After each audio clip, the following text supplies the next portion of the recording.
সৌরজ্যোতি, এই ধর্নাই কি তবে শেষ অস্ত্র ছিল মুখ্যমন্ত্রীর ভান্ডারে, নাকি আরো অস্ত্র রয়েছে? সারাদিন তো দেখলে খুব কাছ থেকে, ঠিক কি দেখলে?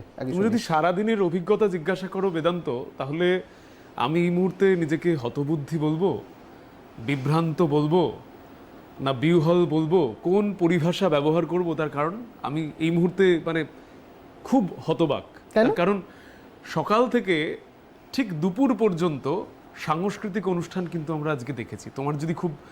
তুমি যদি শুনে থাকো তাহলে দেখবে যে রাজ্যের একজন মন্ত্রী, তার অত্যন্ত মানে ভরাট কণ্ঠ, ইন্দ্রনীল সেন, তিনি মূলত যে গান বাজনাগুলো করে থাকেন সেগুলোর কিন্তু একটা প্রতিধ্বনি শুধুমাত্র ওই ধর্ণা মঞ্চ নয়, ধর্ণা মঞ্চের বাইরেও কিন্তু তার মানে আভাস পাওয়া গিয়েছে। একদম স্বাভাবিকভাবেই এটাকে কি বলা উচিত, প্রথম অর্ধে সাংস্কৃতিক অনুষ্ঠান, দ্বিতীয় অর্ধে হয়তো এটা রাজনৈতিক একটা অস্ত্র ছিল। অবশ্যই তুমি যেটা বলছিলে যে ভাড়ারে আর কোনো নতুন অস্ত্র রয়েছে কিনা, দেখো নির্বাচন এবং মমতা বন্দ্যোপাধ্যায়ের ভাড়ার দুটো কিন্তু সমার্থক। তার কারণ 2024-এর লোকসভা নির্বাচন এই মুহূর্তে বোধহয় সম্প্রতি শেষ একটা বড় নির্বাচন হয়ে গিয়েছে। সেখানে কিন্তু কেন্দ্র রাজ্য সংঘাত একটা নতুন একটা আকার ধারণ করেছিল। তার কারণ মুখ্যমন্ত্রী তখন কেন্দ্রীয় সরকারের বিভিন্ন বঞ্চনা নিয়ে পথে নেমেছিলেন, বসেছিলেন, এবং জানি না নির্ঘণ্ট প্রকাশ হতে কতদিন বাকি, নিশ্চয়ই খুব দ্রুত সিদ্ধান্ত হবে। তার কারণ সামনেই পূর্ণাঙ্গ বেঞ্চ আসছেন, তারা রাজ্যের হাল হকিকত নেবেন। ঠিক সেই জায়গায় নির্বাচনের আগে এটা তো হওয়ারই ছিল। এখানে তো বাঙালির বিশেষ কোনো আগ্রহ নেই, তার কারণ এগুলো দেখে বাঙালি অভ্যস্ত। কিন্তু সৌরজ্যোতি, আজকে যখন মুখ্যমন্ত্রী ধর্নায় বসেছেন, ধর্নার থেকে মুখ্যমন্ত্রী বারংবার এসআইআরকে আক্রমণ করেছেন, এবং যেটা তিনি একদম ডে ওয়ান থেকে, এসআইআর যখন থেকে শুরু হয়েছে সে সময় থেকে আজকের দিন পর্যন্ত তৃণমূল কংগ্রেস নেত্রী সহ তৃণমূল কংগ্রেসের অন্যান্য নেতারাও তারা কিন্তু ক্রমাগত আক্রমণ শানিয়ে গেছেন। কিন্তু এই এসআইআরে তোমাকে মনে করাই সৌরজ্যোতি, যে খসড়া তালিকায় নাম ছিল, সেই খসড়া তালিকায় 58 লক্ষ, এবং এখনো পর্যন্ত যা নাম বাদ গেছে সব মিলিয়ে 60 লক্ষ নাম বাদ গেছে। যে পূর্ণাঙ্গ তালিকা এখনো পর্যন্ত সাপ্লিমেন্টারি লিস্ট যদি বলি, তাতে 60 লক্ষ নাম বাদ গেছে, এবং আরো 60 লক্ষ নাম এখনো বিবেচনাধীন।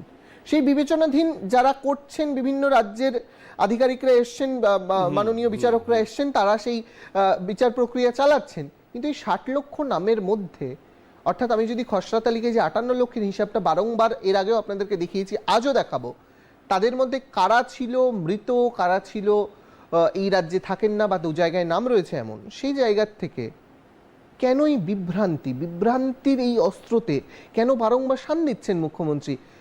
এসআইআর এর উদ্দেশ্য তো স্বচ্ছ ভোটার তালিকা তৈরি, তাহলে কেন? সৌরজ্যোতি, দেখো, এই মুহূর্তে পশ্চিমবঙ্গের মুখ্যমন্ত্রীকে নিয়ে একটা খুব বার্তাবহ অভিধা বিভিন্ন রাজ্যে প্রচলিত। সেটা হচ্ছে যে পজিশনেও তিনি, আবার অপোজিশনেও তিনি। যেমন বিরোধীরা যেটা করবেন, রাজ্যের শাসক দলের নেত্রী হিসাবে তিনি কিন্তু তা করেন। এটার ধারাবাহিকতা রয়েছে।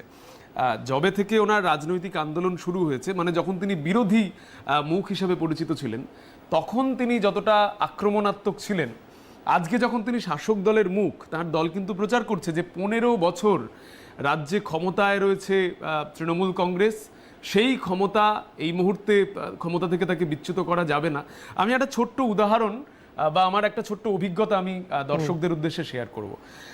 জগন্নাথ ধাম যেটা দীঘাতে নির্মাণ হয়েছে, আপনারা নিশ্চয়ই জানেন, সেটা নিয়ে বহু রাজনৈতিক চর্চা হয়েছে, বিতর্ক হয়েছে।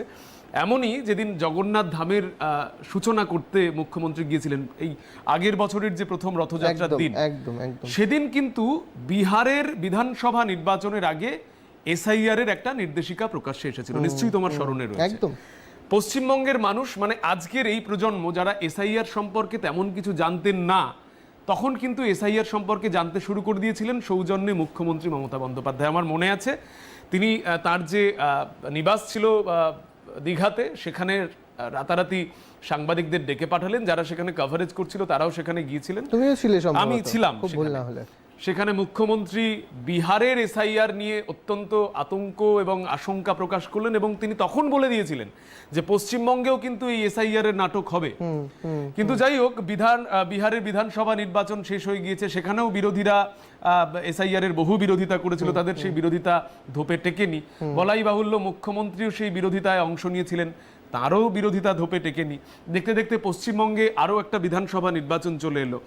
শুধুমাত্র পশ্চিমবঙ্গ নয়, আরো বেশ কয়েকটি রাজ্যে নির্বাচন হবে। সমস্ত রাজ্যে নির্বাচনের আগে নির্বাচন কমিশন এসআইআর এর এই প্রক্রিয়া চালাচ্ছে। অন্য কোথাও এই বিরোধিতা নেই, পশ্চিমবঙ্গ ছাড়া। এবং তুমি যেটা বলছিলে যে নাম বাদ যাওয়ার, কিছুক্ষণ আগেই আলোচনা হচ্ছিল, সেখানে উত্তরপ্রদেশের একটা পরিসংখ্যান পাওয়া যাচ্ছিল, একটা ফিগার খসড়া তালিকার। সেখানে কিন্তু পশ্চিমবঙ্গের থেকে বেশি মানুষের নাম বাদ পড়েছে, প্রায় খসড়া তালিকায় 18% নাম বাদ পড়েছে। উত্তরপ্রদেশ, যেই উত্তরপ্রদেশের উদাহরণ মুখ্যমন্ত্রী মমতা বন্দ্যোপাধ্যায় তার রাজনৈতিক মঞ্চ থেকে দেন, প্রশাসনিক মঞ্চ থেকে দেন, নবান্নে তিনি যখন কোনো সাংবাদিক সম্মেলন করেন, তিনি উত্তরপ্রদেশের কেউ যদি ঢিল ছোড়ে সেই উদাহরণও চলে আসে। সেই জায়গায় পশ্চিমবঙ্গের যে পরিসংখ্যান সম্ভবত পয়েন্ট কিছু সামথিং, স্বাভাবিকভাবেই 0.7%, পশ্চিমবঙ্গে 0.7% একদম। এখনো পর্যন্ত ফলত এটাই বলা যেতে পারে, আমি আবার ওই পুরানো কথাটা বলছি, যে এই রাজ্যে অপোজিশনেও তিনি, এই রাজ্যে পজিশনেও তিনি। একটা অদ্ভুত খিচুড়ি পশ্চিমবঙ্গে চলছে। আর আজকে আনুষ্ঠানিকভাবে সেই খিচুড়ি রান্না করার কাজটা দর্শকরা যেমন দেখেছেন, বিভিন্ন সংবাদ মাধ্যম দেখাচ্ছে, ধর্মতলায় মেট্রো চ্যানেলে চলছে। সৌরভ